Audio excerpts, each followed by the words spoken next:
Greetings everybody and welcome to Madrid Ball. I hope you all are doing good and I hope you are basking happily in the glory of a Clásico victory. It was the 5th consecutive time that we got the better of Barcelona in a Clásico. It was a game where two managers had different philosophies in play. One played positional football, the other stuck to frightening counter-attacking football. And overall it was a brilliant Clásico to watch. It didn't have the star power of the previous years, but a Clásico is a Clásico. You cannot take anything away from the rivalry. It was a game that went back and forth. We had our ups and downs. We had to suffer at times. You can even say Barcelona were playing like a team who had nothing to lose. They acknowledged that they were the underdogs. No one was giving them a chance. But as things panned out, they had a number of positives to take away from the game. Their team showed the desire to put up a good fight against Real Madrid. They had no desire of raising the white flag as many had expected going into the game. And at the end of the night, it turned out to be an entertaining clash with the Los Blancos having the last laugh. So in this video, we'll do the post-match analysis of Real Madrid versus Barcelona. We'll talk about the important happenings of the game. And without further ado, let's get started. And firstly, if we have a look at the lineup, there was Courtois in goal. In the back four, we had Militao, Nacho, Mendy and Dani Carvajal. In the midfield, we had Cruz, Casemiro and Modric. And in attack, we had Vinicius, Benzema and Marco Asensio. And before doing the analysis, let's quickly do the shout-out. Only one of you was able to predict the correct scoreline. Mr. Yahim Gomez was spot on with his prediction. And I congratulate you for getting the scoreline correct. And now if we shed some thoughts on the starting 11 that Ancelotti had fielded, we had expected these players to start, but at the centre-back position, Nacho was included to fill in for David Alaba. Alaba, as we came to know, was suffering from a minor muscular issue, but it does seem that there is a good possibility that he'll be available for the final. And as for his replacement, Nacho Fernandez finally got a chance to play in his preferred centre-back position, and he was used on a night, but his centre-back partner, Eder Militao, came up with a very poor performance. His individual errors, firstly for the improper clearance leading to Luke de Jong's goal, and then the subsequent incident where he couldn't anticipate the flight for the cross, which led to Ansu Fati's goal, could have been very costly had Madrid somehow not managed to get the third. He seemed to be turned off by the night. Luke de Jong had the height to trouble the centre-backs of Madrid, and we needed Militao to be more focused in the game. He had an error against Getafe and now against Barcelona. He must learn from the lessons from his mistake and must strive to not repeat them in the matches to come. But coming to a left-back on Mendy, what an amazing game Mendy had. He was rock solid in defence. He played a part in Benzema's goal. He gave Ferran Torres a debut to forget, and when Abde came on, it wasn't even a contest for Mendy. He outmuscled the opposition. There was no going past him, but there was one particular moment where the defender was simply sensational. It was in the 86th minute. Barcelona had scored the second and were pushing to get the winner. They had the momentum on the side and were pressing Madrid high. A chance for Ousmane Dembélé had sent the Madrid defence in panic. There were a lot of players surrounding Ferland Mendy, and then Mendy came up with an outrageous bit of skill. He did a roulette just like the great Zinedine Zidane, and in a flash, he forced Ansu Fati and Pedri Gonzalez. It was magnificent from Mendy, and to show the composure and the skill in that tight moment was truly amazing from the Frenchman.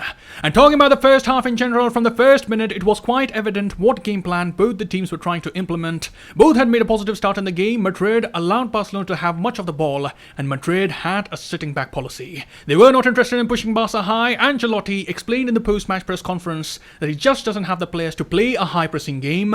We know that for all the qualities that KCM have, they can't be running around like spring chickens anymore, and Ancelotti is one of the first people to acknowledge that. So in the initial minutes, Barcelona had more of the ball, but as we know, having more of the ball doesn't necessarily equate to creating chances. It was Real Madrid who looked more threatening in front of goal. Xavi had tasked Ronald Araujo and Dani Alves to take care of Vinicius Junior. It was a necessary move from Xavi to deputize Araujo on the right. At this point of time, Araujo looks like the only Barcelona defender capable enough to deal with Vinicius Junior. But as we know, Vinicius this season sometimes has the tendency of playing at an astronomical level. He was relieved of his defensive duties on the night, and Ancelotti had asked him to stay high up the pitch. He was the one leading the counters for Madrid. Whenever our players had the ball in turnovers, they looked up and immediately looked to send Vinicius running. Barcelona were playing a high line, and there were a lot of spaces for Vinicius to run into. He was sent through by Modric a few times, and then for the first goal, Vinicius Junior came up with his big game moment. It all started with Busquets getting caught doing his sweet Sunday stroll in the park. Benzema picks his pocket, Modric returns the ball to the Frenchman, and just have a look at the amount of space between Alves and Araujo.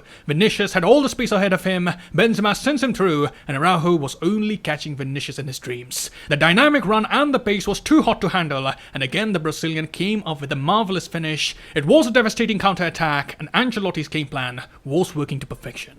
But then Barcelona came up with a show of character. They picked themselves up and tried to break down the Real Madrid defense defense. We used to see the attackers get in good positions on the wings. It seemed like the strategy from Xavi to make those overlapping runs and put in some dangerous crosses where they looked to utilize the height of Luke de Jong. Dembele got in a few crosses and de Jong had a few headed attempts before he eventually got the equalizer, and as the curtains were dropped on the first half, the proceedings were even Steven.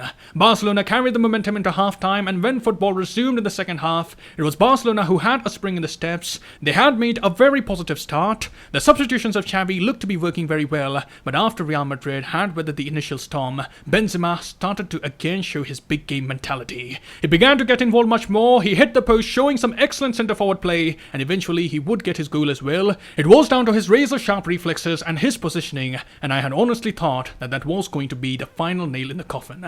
I had expected the goal to break the spirit of Barcelona, but Barcelona was stern on the night. They kept trying to get themselves back in the game, and that is why I think Barcelona would be incredibly happy with the attitude that the players showed in the game. So often over the years, Barcelona have played like lost souls when they had fallen behind in games, but yesterday they had a plan in place. Xavi was constantly asking his players to have a positive attitude, and the youngsters responded well in the high voltage event. They got back in the game and took the game to extra time, but unfortunately they had the hero of Saudi Arabia standing in the way to break their hearts. Fede Valverde always comes up with the goods against Barcelona. They are his favorite opponent, and Valverde also likes having his own moments in the deserts of Saudi Arabia. He had the Morata tackle to remember the last time he went there, and now he has a Clasico goal. He was at the end of a brilliant team move which was started by Carlos Casemiro. He was the one leading the charge, breaking away with pace. He released the ball for Rodrigo. Rodrigo cuts it in. Vinicius came up with the dummy, and all Valverde had to do was to get it on target. That was the end for Barcelona, and the colours of Madrid reigned supreme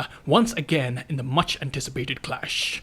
So overall it was a good game, however not the most comfortable one for Madrid. We had some shaky defending, we missed the commanding presence of Alaba in the back line, and maybe we are just a tiny bit disappointed to have not won in an emphatic manner. The expectation was to see a one-sided affair, but as the Clasico over the years have shown, the players are turned on differently for the event. The players on both the sides had the burning desire to keep the honour of the club intact, and that is what we saw yesterday. Both Barcelona and Real Madrid were playing for their honour, but in the end the team with more experience and the team with more quality was able to emerge victorious in the clash.